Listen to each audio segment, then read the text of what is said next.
제가 고린도후서 이야기를 시작하면서 이 편지는 바울이 자기의 속마음을 참 많이 드러내고 있는 편지라는 말씀을 드린 적이 있습니다. 이렇게만 들으면 구구절절하게 자기의 감정과 마음을 드러낸 편지, 이렇게만 생각하면 참 좋아 보이지만 사실 바울이 그렇게 해야 했던 이유는 고린도 사람들이 자기를 많이 오해하고 있었기 때문이죠. 여러분들도 누군가의 관계에 있어서 오해를 받게 되시면 그 오해를 풀고 싶지 않습니까? 그리고 그 오해를 풀려고 할 때 우리가 참 많이 하는 이야기가 뭐냐면 내 진심은 그게 아니었다. 내가 어떤 마음과 어떤 내용으로 했는지를 오해해서 지금 이런 상황이 벌어진 것이다 라고 하면서 구구절절히 우리의 진심을 설명하려고 하죠. 고린도후서에서 바울이 자기의 감정과 속마음을 다 꺼내는 것도 그런 느낌인 것 같습니다. 그들이 가지고 있는 오해가 너무 크다 보니까 바울이 답답해서 이걸 풀려고 평소 안 했던 이야기들, 참 내가 여기까지는 이야기 안 하려고 했는데 어쩔 수 없이 다 꺼낸다라고 하면서 오픈을 하게 되는 것이죠. 자, 그러면 이때 나오는 이야기가 바울이 가지고 있는 진짜 밑바닥 마음에 있는 이야기이지 않겠습니까? 그렇게 바닥까지 꺼내면서 솔직하게 나왔던 내용들 중에 우리가 지난 시간에 봤던 내용은 무엇이었습니까? 우리에게 영광이 있다는 이야기였습니다. 성령님께서 우리 안에 오신 일, 우리 마음판에 성령으로 쓰신 일은 가벼운 사건이 아니라 모세가 율법을 받았을 때 영광에 비교할 수 없을 만큼 대단한 영광이라는 내용이었죠.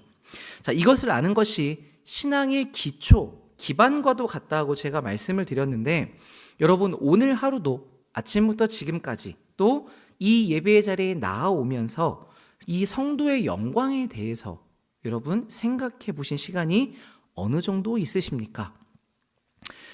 회개, 간구, 믿음, 또 소망, 이런 것들은 우리가 잘 떠올리지만 역시나 이 영광에 대해서는 우리가 익숙하지가 않죠. 그래서 오늘 이 말씀의 첫 부분에서 한 번 더 보고 가는 게 좋겠다 싶었습니다. 오늘 읽은 말씀의 바로 앞절 4장 6절을 보시면 이렇게 되어 있습니다. 어두운데 빛이 빛이라 말씀하셨던 그 하나님께서 예수 그리스도의 얼굴에 있는 하나님의 영광을 아는 빛을 우리 마음에 비추셨느니라. 아멘. 아마 바울은 이 부분을 적으면서 자기가 다메섹 길 위에서 예수님을 만났던 일을 떠올렸을 것 같습니다.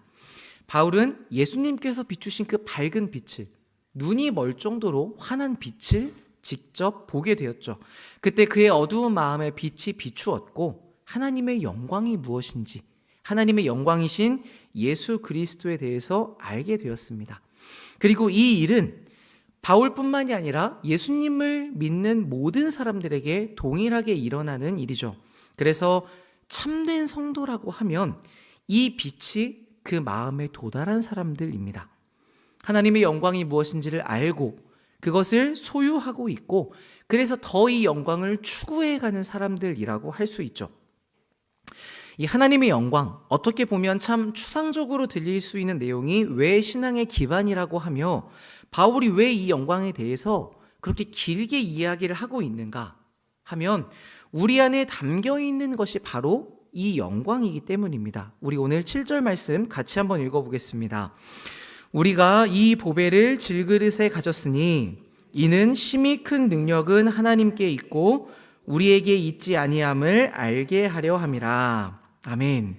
자, 우리가 참 잘 알고 있는 질그릇에 담겨 있는 보배의 이야기입니다. 그리고 여기서 우리는 아주 익숙하게 이 보배를 무엇이라고 생각합니까? 예수 그리스도라고 생각을 하죠. 예, 맞습니다. 그런데 오늘 이 문맥 안에서 바울이 정확하게 이야기하고 싶었던 부분을 찾아보면 바울이 이 보배라고 하면서 가리키는 게 무엇이냐면 그 앞에 6절 예수 그리스도의 얼굴에 있는 하나님의 영광을 아는 빛입니다. 그래서 이 보배를 예수님이라고 말하는 것도 물론 맞지만 조금 더 정확하게 이 구절에서 본다면 하나님의 영광을 아는 것이라고 우리가 이야기할 수 있겠죠. 그러니까 지금 바울은 하나님의 영광을 아는 빛이 우리 안에 있다는 것을 보배가 질그릇 안에 담겨 있다고 표현하고 있는 것입니다. 자, 그렇다면 우선 우리는 이 보배가 무엇인지를 분명하게 알아야 되지 않겠습니까? 그렇기 때문에 하나님의 영광을 아는 일이 우리에게 너무나 중요하다, 기본이 된다라고 말씀을 드렸던 것입니다. 자, 그리고 다음으로 이 질그릇이 무엇인지도 보아야 할 텐데, 그게 나를 말하고 있다는 것은 별다른 설명이 필요 없을 만큼 여러분이 잘 알고 계시죠. 그동안의 인생의 시간을 걸으시면서 우리는 내가 얼마나 죄악된 존재인지, 무지하고 무능한지, 약하고 부족한지를 충분히 겪었습니다. 뿐만 아니라 그 경험들 때문에 우리는 앞으로도 역시나 그 일을 더 겪게 될 것이라는 것도 알고 있죠. 자, 그런데 그래서 우리가 은연중에 어떤 생각을 가지게 됩니까? 내가 지금보다는 조금 더 나아지고 싶다. 조금 더 건강해지고 강해지고 똑똑해지고 더 능력 있고 싶다. 그러면 나를 통해 하나님의 이 뛰어남이 더 잘 드러나실 수 있을 텐데, 이런 내용을 바라게 되죠. 누구라도 내가 지금보다 더 아프고 더 잘 잊어버리고 더 무능해지는 것을 바라는 사람은 없을 것입니다. 그러니까 목사님, 저는 그래도 괜찮습니다 라고 이야기하시는 분들은 아직 그걸 경험해보지 않으신 분들밖에 없어요. 그래서 우리 청년들은 용감하죠. 아직 잘 모르니까 제가 예수님을 위해서 그렇게 돼도 상관없습니다, 저는 그 안에 믿음을 가지고 살아가겠습니다라고 담대히 이야기하는데, 너무 좋은 마음이지만 이 일이 얼마나 어려운 것인지는 겪어보면, 당해보면 알게 되죠. 정말 다시는 그 일을 경험하고 싶지 않을 만큼 어렵습니다. 그래서 우리는 다 더 지금보다 잘해내고 싶고 더 지금보다 강해지기를 바라죠. 이게 우리의 마음에 깊이 숨어있는 내용입니다. 이것을 오늘의 비유와 같이 바꾸어 표현해 본다면 이렇게 이야기할 수 있을 겁니다. 나는 지금은 질그릇이지만 그것보다는 조금 더 튼튼한 동그릇이 되고 싶습니다. 그것보다는 조금 더 가치 있는 은그릇, 할 수만 있다면 너무나 귀하게 여겨지는 금그릇이 되어서 이 빛나는 인생으로 하나님께 영광을 돌리고 싶습니다. 그러면 너무 좋겠는데, 그런데 우리가 그렇게 안 된다는 말씀을 드리려고 하는 게 아니라, 성경은 하나님의 우리를 향한 계획 자체가 애초에 그런 방향을 향하고 있지 않다고 이야기하고 있습니다. 이 보배가 질그릇에 주어진 것은 누구는 동그릇이고 누구는 질그릇이지만 나라는 질그릇에 어쩌다 보니 예수님이 들어오셨다, 그렇게 돼버렸다라는 내용이 아니라 하나님께서 일부러 그렇게 일을 하신 것입니다. 원한다면 금그릇, 은그릇으로 얼마든 바꿀 수 있는 분이 그렇게 하지 않으시고 나라는 질그릇에 보배를 두셨다고 하죠. 왜냐하면 그게 하나님의 계획이고 하나님의 뜻이었기 때문입니다. 그러니까 우리는 이 하나님의 계획을 이해할 수 없어요. 그 귀한 보배를 담는다면, 중요한 것이라면 그걸 보호할 만큼 단단하고 강한 곳에 담아두어야 할 텐데, 하나님은 그렇게 하지 않으신다고 하죠. 깨지기 쉬운 질그릇에 두셨다고 합니다. 그리고 솔직히 말해서 우리가 생각하는 것처럼 보석이 질그릇 안에 있다고 해서 질그릇의 가치가 바뀌게 됩니까? 그렇지는 않아요. 질그릇은 질그릇입니다. 질그릇은 여전히 약하고 깨지고 갈라집니다. 질그릇이 대단해지는 게 아니죠. 보배가 우리 안에 들어왔다고 해서 우리가 금그릇이 되는 게 아니란 말씀입니다. 그래서 우리는 왜 하나님을 믿는데 우리의 삶에 여전히 알 수 없는 고난이 찾아오는가? 하나님이 내 편이시라면 내가 어려운 믿음의 훈련 정도야 감당하겠지만 최소한 이렇게 갑작스럽게 어려움을 겪는 일은 막아주셔야 되는 건 아닌가? 이런 생각을 하게 되고 여기를 넘어가기가 참 어려운 것이죠. 그런데 이 모든 상황에서 한 가지 분명하게 달라지는 점이 있습니다. 그것은 무엇이냐면 이 질그릇에 벌어지는 일이 달라집니다. 예전에는 깨지면 쓸모가 없었습니다. 뭔가 금속 그릇처럼 다시 주조해서 쓸 수가 없으니 버려져야 됐죠. 그런데 이제는 이 질그릇은 깨지면 어떻게 되는가? 깨질수록 보배가 잘 드러난다고 이야기를 합니다. 물론 이렇게 말씀드려도 그렇지 정도이지 뭐 딱히 특별한 감흥이 없으시잖아요. 왜냐하면 우리는 이 보배를 보통 이제 엄청 가치 있는 것, 그러니까 뭐라고 상상하냐면 다이아몬드 정도로 생각을 합니다.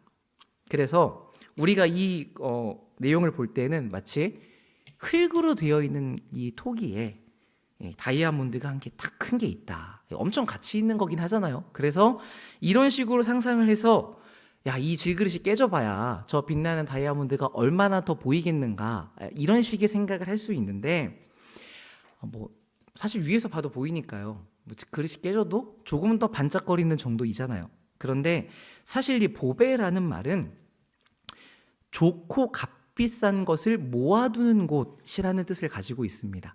두다라는 말로부터 파생이 되었는데 너무 좋은 걸 모아두는 거예요. 그러니까 굳이 비교하자면 보물창고 같은 느낌일 수 있죠. 그래서 이 의미를 조금 더 살려본다면 이런 금괴더미가 가득, 이미 표정이 달라지시잖아요. 그렇죠? 이런 금괴더미가 가득한 어떤 풍성함, 부요함의 느낌에 가깝습니다. 자, 그렇다면 이런 게 이제 그릇에 담겨 있다면 그릇이 깨져나갈 때마다 밖으로 드러나는 부요함의 정도가 우리가 생각하는 것과는 훨씬 더 다르겠죠. 그러니까 이 부분에서 저는 한 목사님이 드셨던 예화가 계속 기억이 납니다. 한 그 덤프 트럭이 도로를 달리고 있었답니다. 아무래도 공사에 사용되는 차다 보니까 이제 흙투성이고 더러울 거 아니에요? 그런데 차가 도로를 쭉 달리고 있는데 좌우로 조금 흔들흔들 하더니 큰 커브길에서 완전히 전복이 된 겁니다.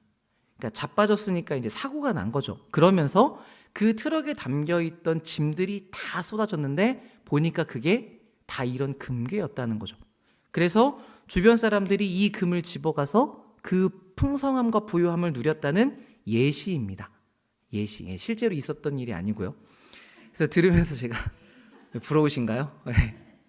들으면서 제가 이거 너무 현실성이 없다. 그래서 생각을 했는데 실제로 2018년도에 비행기에서 금괴가 떨어진 사건들이 있더라고요. 4천억 정도가 이제 쏟아졌다고 하는데 그래서 주변 사람들이 와서 엄청 주워가는 걸 러시아 당국이 다 회수를 했다고 합니다.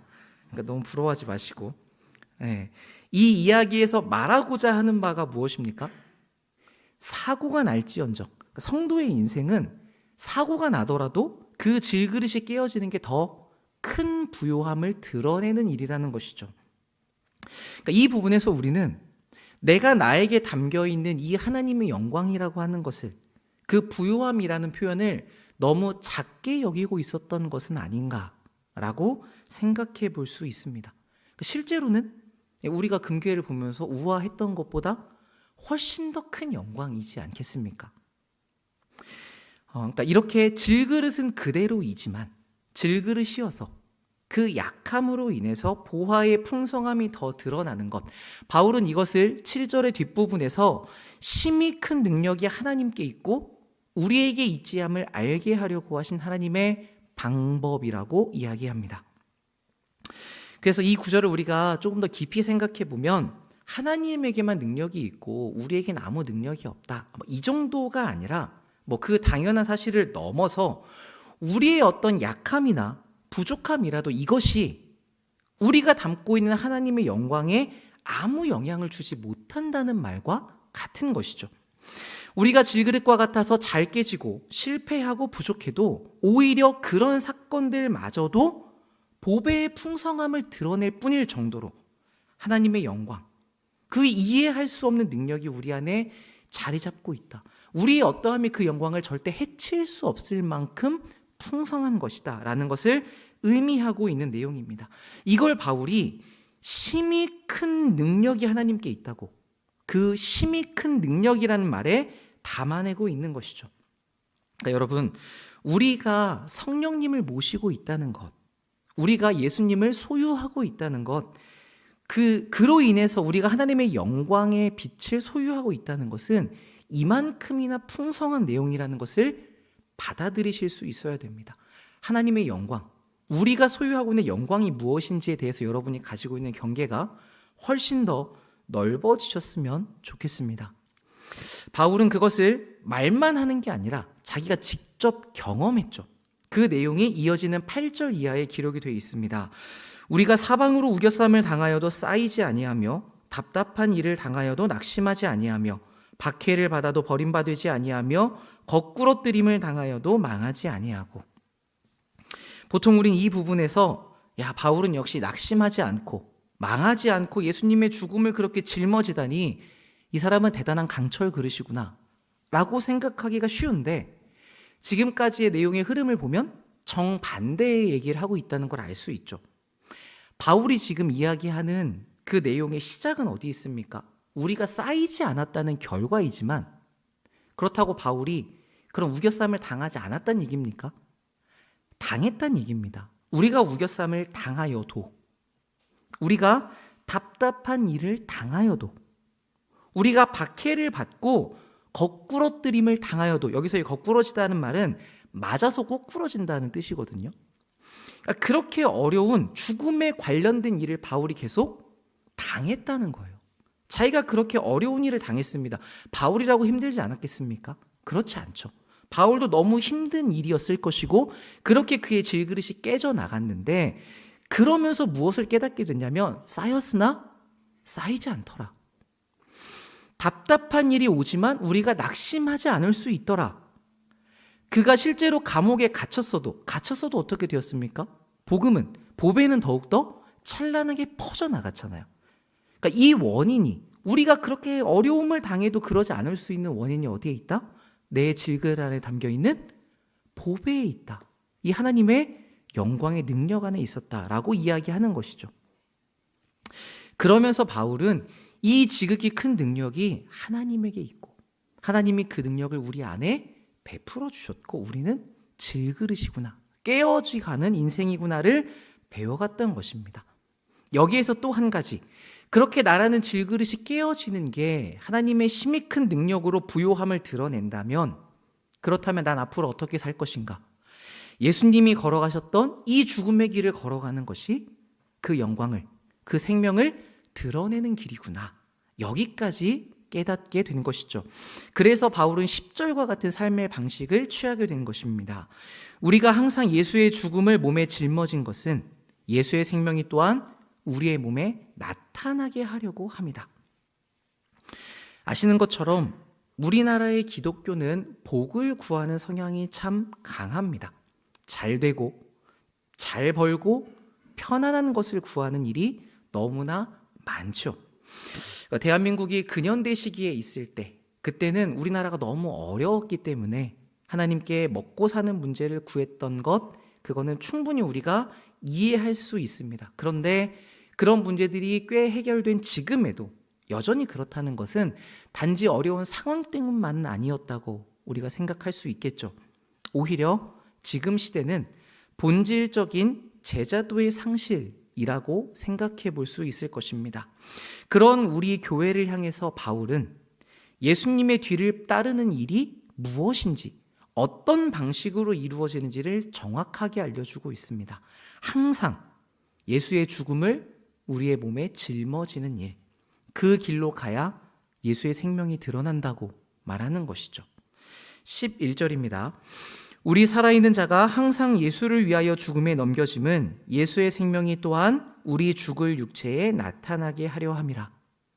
자, 우리는 이런 부분을 보면 뭔가 전도를 하고 복음을 전하고 이렇게 사역을 하면서 고난을 당해야 여기에 해당하는 것처럼 여기게 되죠. 그런데 거기에서 우리의 생각을 조금 더 넓혀보시면 좋을 것 같습니다. 우리가 지금 이 삶을 살면서 내가 예수님을 따르는 제자의 삶을 살겠다라고 선택했다면, 그래서 여러분이 매 순간 살아가시면서 자기 부인의 삶을 추구하며 내가 자기 십자가를 지고 예수님을 따르는 방향으로 걷고자 그렇게 애쓰고 계신다면, 그 안에서 당하는 모든 죽음에 넘겨지는 일은 예수 그리스도를 위한 일이라고 이야기할 수 있겠죠. 살다 보면 우리는 별 이유 없이 큰 어려움을 당하거나 큰 병에 걸릴 때가 있단 말입니다. 그러면 너무 속이 상하고 왜 이런 일이 벌어졌는지 모르겠고 답답할 때가 있습니다. 그러나 그럼에도 그 상황 안에서 하나님을 향한 신앙을 붙들고 산다면 이 삶은 어느 누구보다 예수 그리스도를 위한 삶이라고 이야기할 수 있는 것이죠. 그래서 우리가 예수 그리스도 안에 있는 내 삶이 무엇인가 하는데 바른 이해를 계속해서 쌓아가기를 원합니다.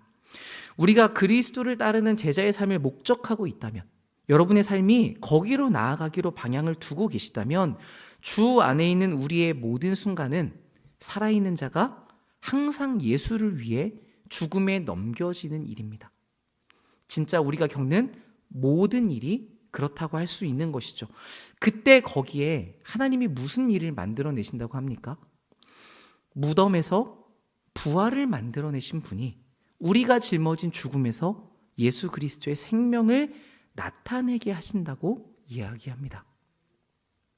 자, 그렇다면 지금까지 우리가 본 이런 내용에 따르면 우리가 죽음에 넘겨지며 그 어려움을 담당할 때 예수의 생명이 나타나는 영광이 우리에게 항상 같이 있어야 될 것 같은데, 그러면 우리가 어려움을 당하면서도 예수의 영광이 드러난다면 그러면 우리가 어떻게 이 두 가지를 같이 가지고 가볼 만한데, 그런데 바울은 그렇게만 이야기하지 않죠. 우리 12절 말씀은 같이 읽어보겠습니다. 시작. 그런즉 사망은 우리 안에서 역사하고 생명은 너희 안에서 역사하느니라. 아멘. 사망은 우리 안에서, 생명은 너희 안에서 역사한다고 표현합니다. 그러니까 생명이 일어나는 일을 우리가 알기가 쉬워요, 어려워요? 어렵죠. 그건 우리 안이 아니라 너희 안에서 일어나는 일이기 때문에, 그러니까 이 일이 참 신비하게 일어납니다. 그래서 어떤 신학자는 이 내용을 신비로운 교환이라는 표현을 썼습니다. 우리가 죽음을 짊어질 때 저기에서 생명이 일어나기 때문에. 근데 이게 말로 하면 참 어렵지만 사실 여러분들은 신앙생활 중에서 여러 번 이것을 경험하셨죠.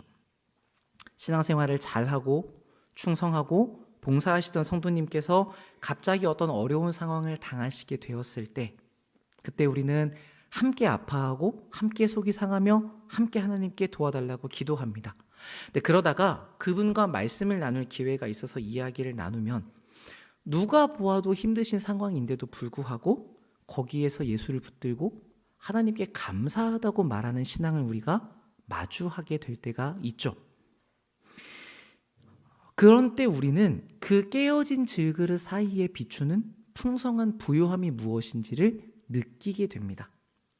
그분에게 힘과 위로가 되기 위해서 찾아갔는데 오히려 그 신앙에 있어서 우리가 감동을 받고 돌아오게 되는 것이죠. 그러니까 사망이 우리 안에 역사할 때 이런 식으로 생명은 저희들 안에서 역사합니다. 자, 그런데 그 당시에 나는 그 일이 벌어지는 걸 알아요, 몰라요? 우리는 잘 모른단 말이에요. 지금 죽을 것 같은 상황 안에서 예수를 붙들고 버티고 견디느라 정신이 없습니다. 그러니까 우리는 그렇게 정신없이 이 죽음을 짊어지고 있을 때 그때 하나님께서 그렇게 일을 하신다는 것이죠. 그러면서 우리도 내가 모르는 사이에 그 죽음의 길을 짊어지며 예수 그리스도의 모습을 닮아갑니다. 그분의 부활의 생명이 우리의 안에 어느새 스며들고 깃들고 나타나게 되는 것이죠. 그런데 이건 역시 큰 바위 얼굴 이야기처럼 자기는 모른다는 말이에요. 그래서 신비로운 일이죠. 이런 일은 아무도 모르게 일어납니다. 하나님께서 너희들에게 역사하시고 동시에 나도 모르는 사이에 나에게 일을 하시는 것이죠. 자, 이렇게 하나님을 더 알아갈수록, 하나님의 방식을 배워갈수록 우리는 이 하나님이 십자가로, 죽음으로 부활과 생명을 만들어내는 방식을 따라 일하신다는 것을 알아가게 됩니다. 거기서 우리는 하나님께서 충분히 그렇게 하실 수 있는 전능한 분이시라는 것을 믿고 다른 누구의 어떠함도 포함되지 않고 오직 심히 큰 능력이 하나님께 있음을 알리시려고 자기의 영광을 위해 그렇게 하신다는 것을 배워가게 되죠. 거기에서 우리가 기뻐하고 감사하고 자발적으로 이 영광스러운 일에 동참하게 됩니다. 그때 우리가 갖는 마음이 마지막 15절의 내용과 같은 것이죠. 이는 모든 것이 너희를 위함이니 많은 사람의 감사로 말미암아 은혜가 더하여 넘쳐서 하나님께 영광을 돌리게 하려 함이라. 오직 너희를 통해 하나님께 영광 돌리기를 원하는 것. 여러분 혹시 하나님의 영광을 위한 삶이 무엇인지 잘 모르겠다 싶으신 분 계십니까? 오늘 바울은 하나님의 영광을 위해 십자가의 길을 걸었던 예수님처럼 우리도 예수의 일을 위하여 죽음을 짊어지는 삶이 그 영광을 위한 길이라고 이야기합니다. 자, 그런데 이게 뭔가 순교를 해야 되고 이렇게 거창한 일들이 아닙니다. 무엇입니까? 오늘 우리에게 주어지는 모든 상황을 예수의 이름 가운데 살아내는 것입니다. 그것을 여러분들이 잘 살아내셔야 된다라고 이야기하고 있지도 않죠. 우리는 질그릇입니다. 그 질그릇이 약하고 깨어질지언정 하나님의 능력을 신뢰하며 버텨가는 것이죠.